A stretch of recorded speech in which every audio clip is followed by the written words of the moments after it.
Eh. So I didn't originally want to do another top 15 like movie video this week, but then I realized it's Wednesday's Halloween, so I might as well do I might as well do top 15 horror movies, and I could do it in my Halloween costume. I could do it in my Halloween costume for this year, and you gotta watch towards the end of the video to find out who I am if you haven't already guessed.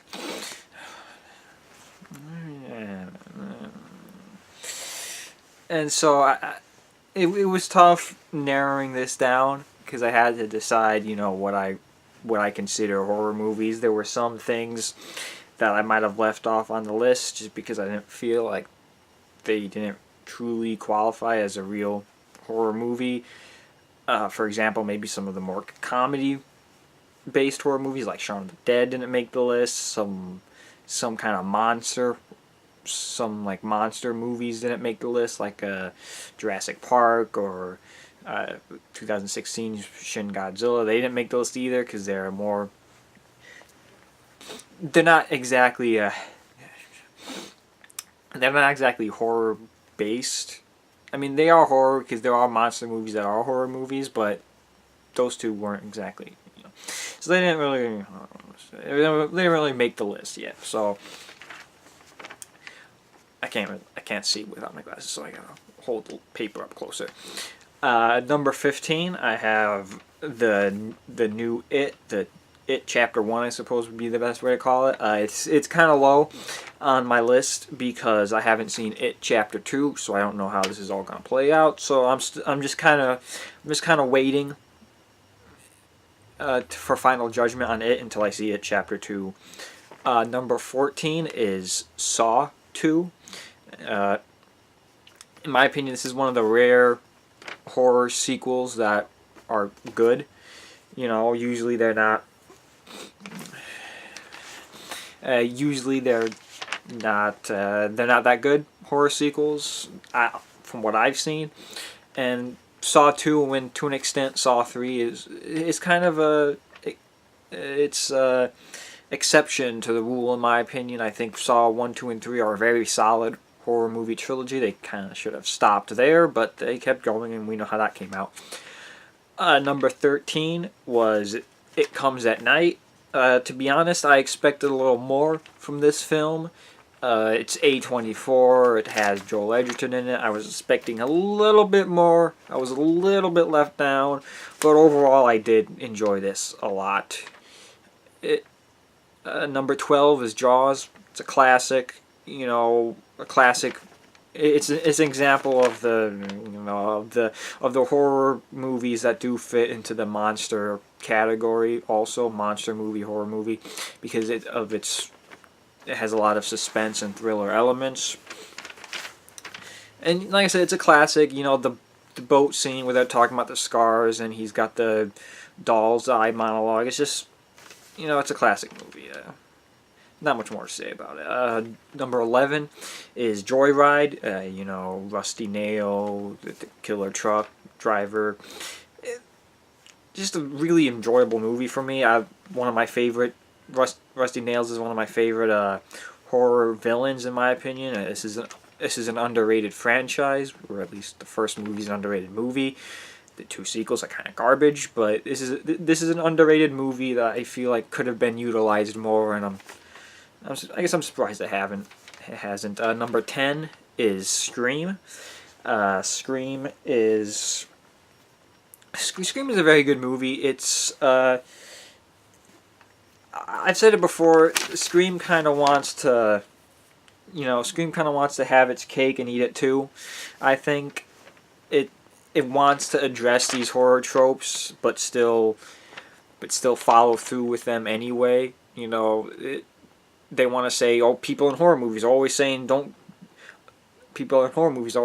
I'll be back, but then they still have characters saying, I'll be back, so it's like, I don't know. Number 9 is The Evil Dead, which is, again, another classic. I don't really have Evil Dead 2 on this list so much so because of the stronger comedy elements in it, in my opinion. Number 8 is 10 Cloverfield Lane, which is a movie that really took me by surprise. I wasn't expecting this movie at all, and then all of a sudden there's a trailer and it's coming out in 2 months. But that being said, I enjoyed this movie a lot. I'm a very big fan of the Cloverfield universe in general.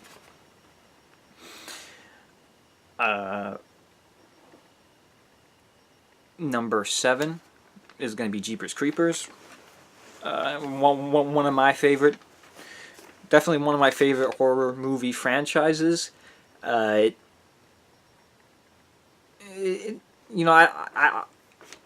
do think he got 3 solid movies there. I know there's a lot of criticism around these movies and this guy more recently. I mean, even though what he did like a super long time ago relative to making these movies. So I don't really get why there's this sudden backlash now all of a sudden. Like now you're choosing to attack his movies, even though he's made like 7 movies since he did his very bad thing and went to jail for his bad things. So I mean, I'm not like defending it or anything. It's just it just seems weird to me. But the first Jeepers Creepers is a very, very good movie, very underrated horror movie, and 2 semi-solid sequels, I think. Number 6 is Trick or Treat. This is definitely a classic modern horror movie, in my opinion. I guess semi-modern. It's got to be like early 2000s at this point, so it's somewhat dated at least now. Another movie that I only saw recently. I mean, semi-recently. It's been a couple years. I saw it a couple years ago. I saw it once. I don't remember too much about it specifically. I remember enjoying it a lot, and I remember it being a very good movie.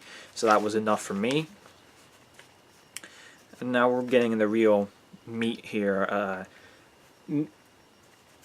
Looking at these top 5. These top 5 are some of my favorite movies of all time too.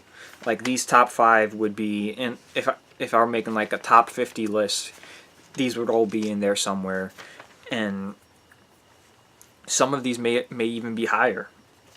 Some of these, yeah. Number 5 is Cloverfield, which I'll admit is a little bit of a stretch putting it in there, but it is found footage. It is a monster movie. It's got jump scares. I think it's horror enough to count as a horror movie.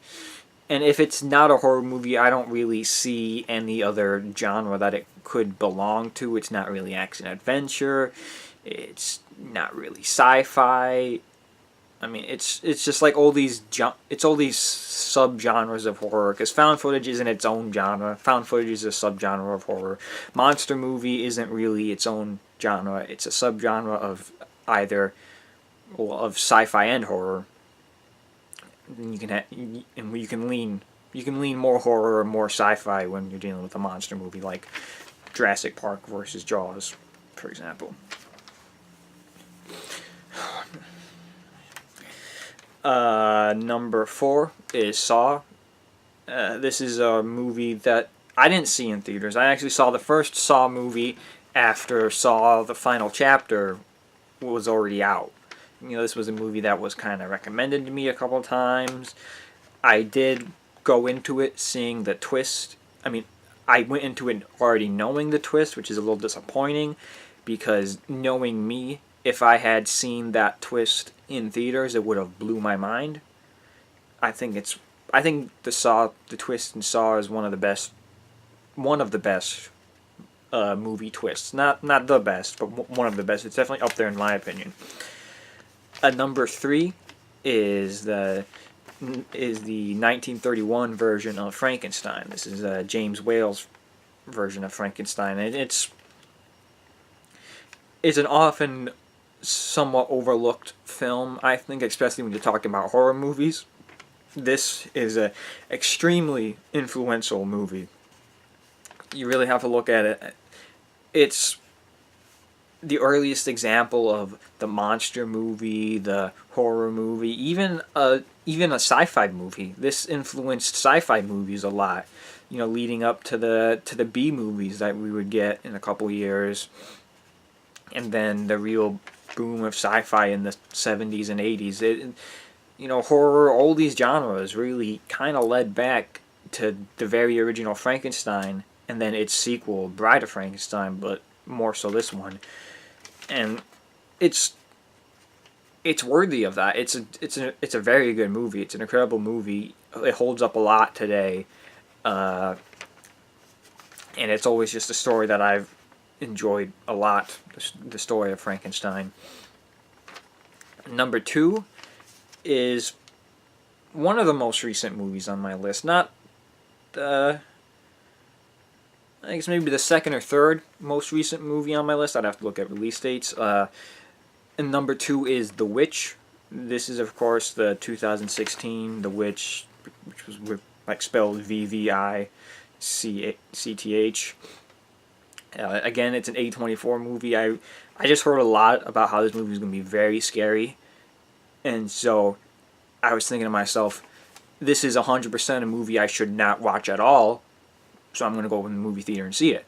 And seeing The Witch in theaters was one of the most memorable movie experiences I have. It might have been the first horror movie I saw in theaters. I mean,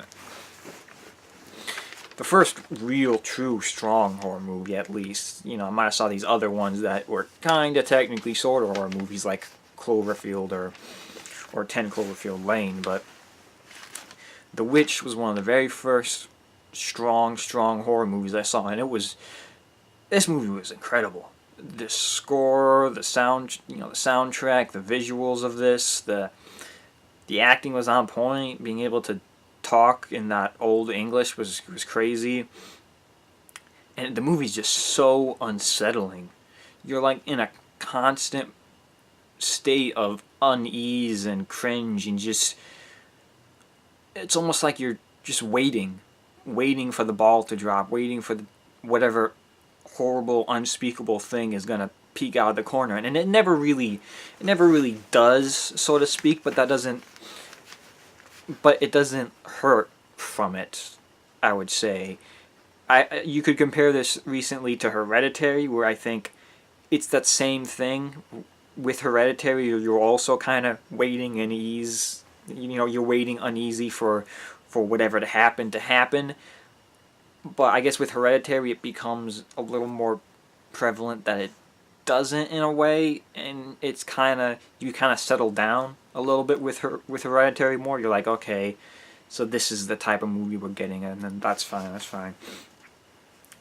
And number 1, which is going to be one of my favorite movies ever. It's going to be top 5. It's top 5 favorite movies of all time.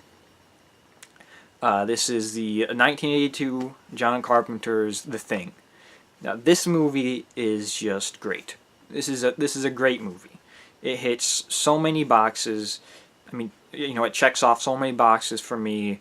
I love the Antarctic setting. I feel like you don't see that enough in horror movies, or maybe you saw it a lot after 1982, but I feel like you hadn't seen it too much before The Thing came out. And it's just the isolationness of it. Like, they're so separated. It's so wide open, but still so claustrophobic. These winding hallways and corridors and everything, and all these rooms, and the practical effects are it's the pinnacle of practical effects, in my opinion. You don't get better than the practical effects in Thing. They still hold up so much more than anything else, honestly. Like, The Thing looks the best.